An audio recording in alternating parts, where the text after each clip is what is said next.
Hello, everybody. What is up? My name is Rohan. I'm currently a third semester medical student at Ross University School of Medicine, which is a medical school located in the amazing Caribbean island of Barbados.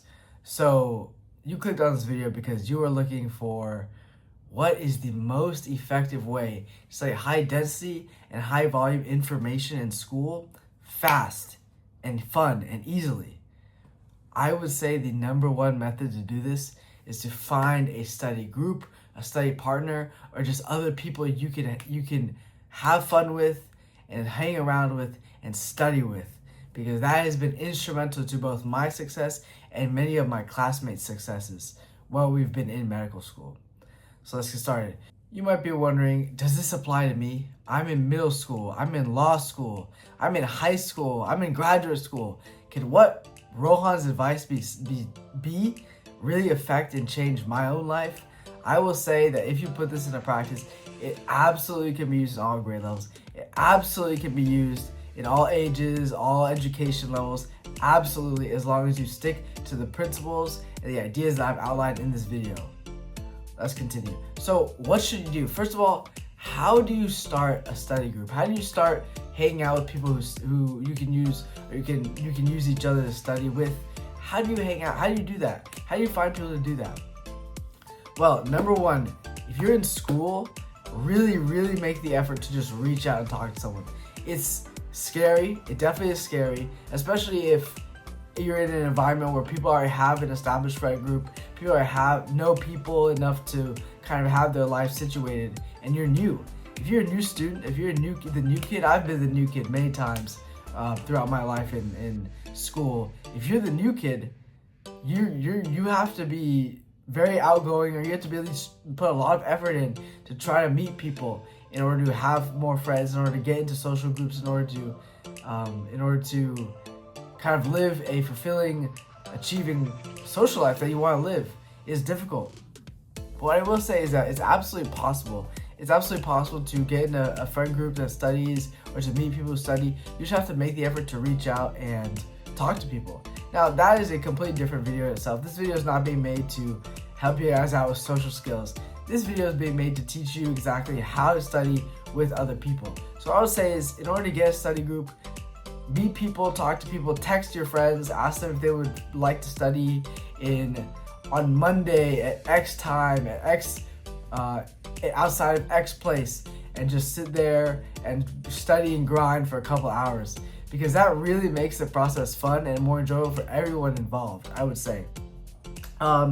Make it like a social outing, because no one wants to just sit down and study for hours and hours and hours. It gets boring, it gets tedious, it gets tiresome. But if you find a good environment to study in, where you feel like you're really interacting with other people, you're really enjoying yourself, even while studying can be fun. Studying can absolutely be fun. Don't listen to anyone who says it can't be fun, because studying can absolutely be fun. You just need to take the time to really work on what you want to study, how you like to study, things like that. So, for example, I'll give you an example. I study with this group of friends before every big exam, in the last couple exams before every big exam, and we usually sit in a common area outside near the grass, it's like a patio area, and we sit and we study for a couple hours, maybe a day or 2 days before the exam, and that way we can really get the concepts locked in our mind before we take the exam. And I know I scored better because I was hanging out with these people and studying with them before the exam, because I would remember conversations and topics we talked about that really helped me stay locked in and stay focused during the exam, helps me connect concepts between points during the exam. So you might be asking yourself, Rohan, I understand this, but how do I make it effective? How do I have effective study sessions? Well, the number one thing is to be a student as well as a teacher, right? If you feel like you really like to help other people, you feel like you really like to teach other people, you like to do all this stuff, sure, it's good. Work on that. Do what you like to do. But do not be afraid to be a student as well. It is an absolutely critical part in studying and learning to be someone who listens and tries to understand what others are saying. This is a skill that will not only help you in school, but also in life in general and in totality. A very good principle I've tried to apply in my life that I've seen somewhere, I've read in one of my favorite books that I've been reading lately. You can see back there, the 7 Habits of Highly Effective People. They talk about seek to understand before being understood. I'll let that sink in a little bit. Seek to understand before being understood. If you're someone who loves to talk, like me, I love to talk, as evident by this YouTube channel. I love to just talk about what I'm doing, my feelings, my thoughts, what I did today, how I'm going to take on the next day, stuff like that. I love talking like that. I love talking about that. But I've learned as well that it's important to sit down and just listen to other people, because they might have a perspective that you didn't think about. They might explain something that you didn't know. And don't get me wrong, this is definitely easier said than done. Absolutely easier said than done. But this is an instrumental key to your success. So if you're in a study group, be sure to both teach and be a student. Be a teacher and be a student at the same time. By doing this, you can work on your weaknesses and your strengths at the same time. Use your strengths as a way to explain to other people. Yes. For example, we're learning nephritic and nephrotic syndromes in medical school right now. It's a type of kidney disease. And someone might be really strong in nephritic syndromes, or someone might be really strong in nephrotic syndromes. You can explain to this other person, yes, the nephrotic syndromes, all these syndromes, focal segmental glomerulosclerosis does this and this and this. It has all these things. Whereas the nephritic symptoms, rapidly progressive glomerulonephritis, it consists of this and this and this. And you think of all these things together. But when you guys come together as a group, you can put them all together and they really mesh into one big understanding of the whole concept. And that is key. That's where the real learning is, guys. That is key. That's so fun to do. I wish that for everybody who studies, because that is one of the most satisfying parts of studying in general. A very satisfying part. And I'll say another thing that's instrumental to the success is to change up the environment that you study in. For example, I'm a studier who, if you talk to people in my school who know me, they will say, yeah, you could find Rohan in all different random spots. I'll study here, I'll study there, I'll study outside, I'll study in my room, I'll study in the dining room, I'll study everywhere. I'll study in Starbucks. I'll find every place to study, because I'm a person who needs a change in environment. Not constantly, but a lot, because it keeps my mind fresh, it keeps me engaged. I really need a change in study pace or study environment. And so I will say I'd love that for you if you could do that for yourself. If you're always studying in your room, just go out. If you're still with your parents, go out and sit in the living room and study. Maybe the TV is on, so you put on some headphones, you put on some noise canceling headphones, and you sit there and you focus on your school for even just an hour or 30 minutes. That can make a huge difference, because that can get you psyched and hyped up for the next day, because that just makes it even more fun to continue and keep going, right? So I would say the best thing to do is to change your environment.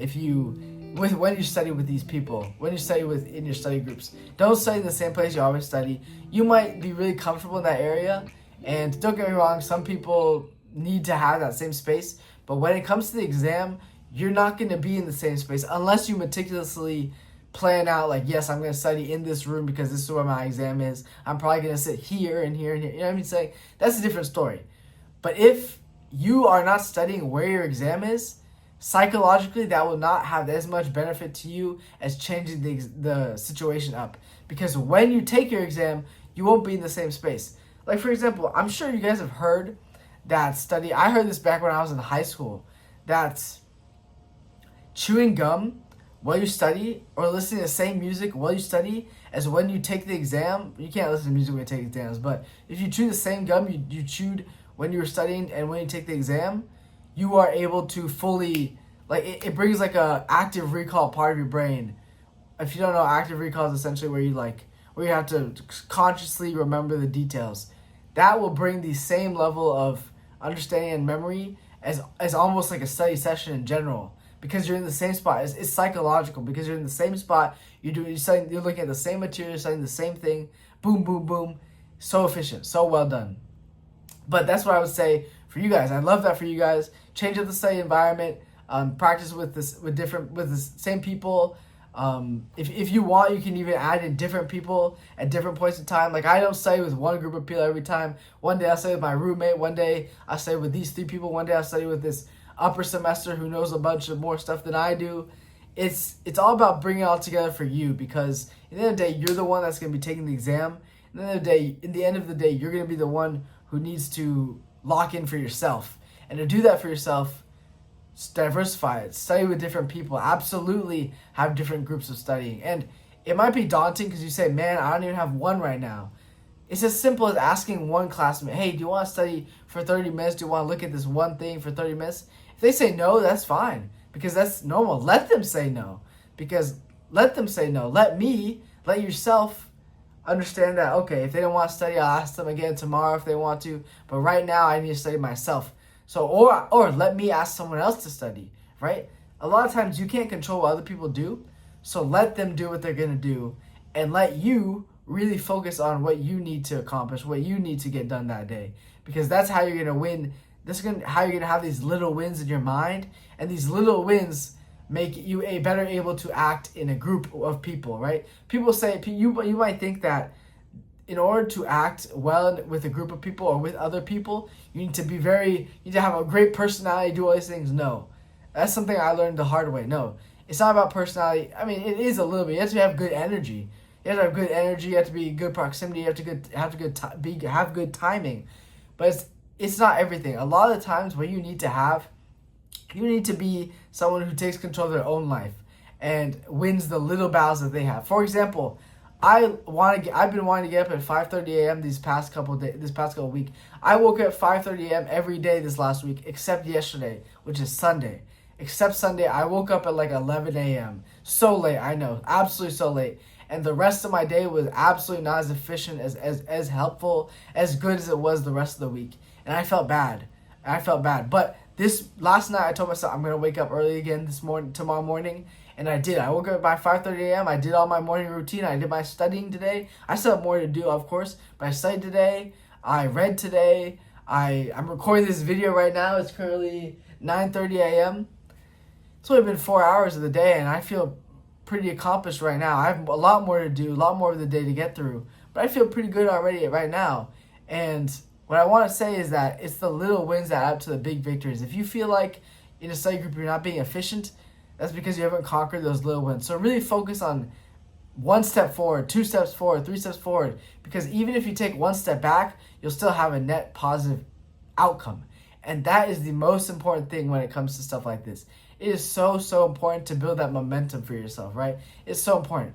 I found that yesterday, there's a fly in my room. I found that yesterday when I was, when I slept in and I didn't wake up early and I was just doing my stuff, I had much less efficient studying throughout the day. Even though I was still, enjoying my day, I wasn't as locked in as I wish I could have been, because I didn't wake up early. I do my studying in the morning most of the time.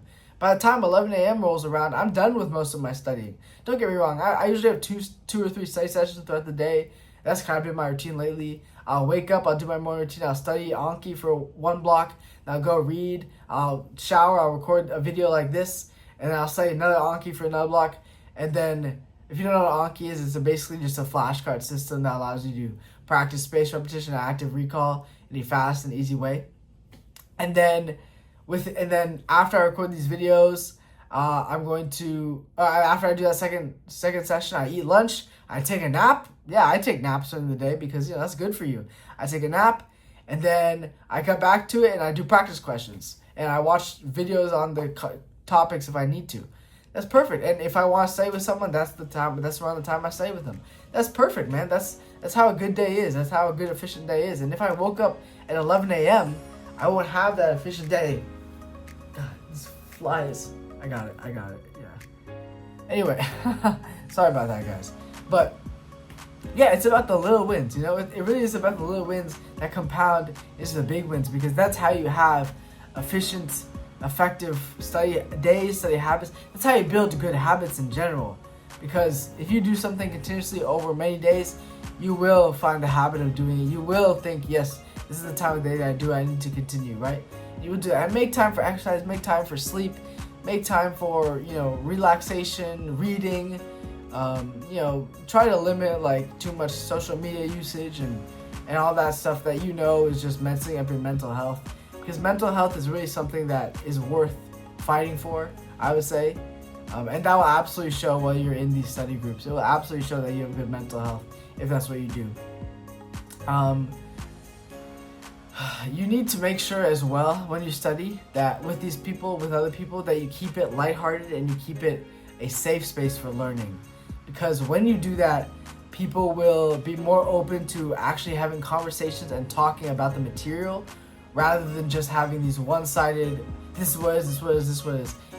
They'll actually be more open to debating a little bit and like conversating and saying, I thought IgA nephropathy was similar to Alport syndrome, but Alport syndrome has the hearing deficits.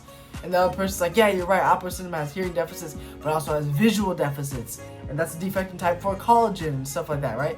I know if you're not in medical school, these are all just random words to you, but I hope you understand like the point I'm getting across. It's like you are kind of conversating in a way that allows you to better manage these things, right? So that's what I'll say. I don't want to drag this video out for too long. It's already gone for 15 and a half minutes.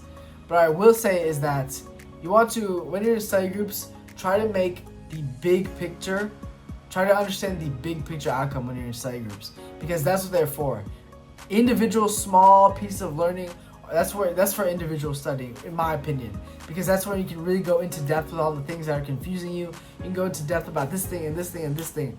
Whereas the study groups, that's more so focused on, oh, I didn't know this. This is a big picture concept I didn't understand. Now I understand thanks to my friend Joshua, or thanks to my friend Io, or thanks to my dad who's teaching me Spanish, or anything like that, right? This can be applied to anything than just medical school, right? If you're studying a language, think of the big picture thing in the language that you want to learn, right? But anyway, I don't want to drag this video out for too long. Thank you so much for watching. My name is Rohan. Remember, stay calm, cool, and collected at all times. And I will catch you, my friend, in another video. Thank you for watching. Peace out.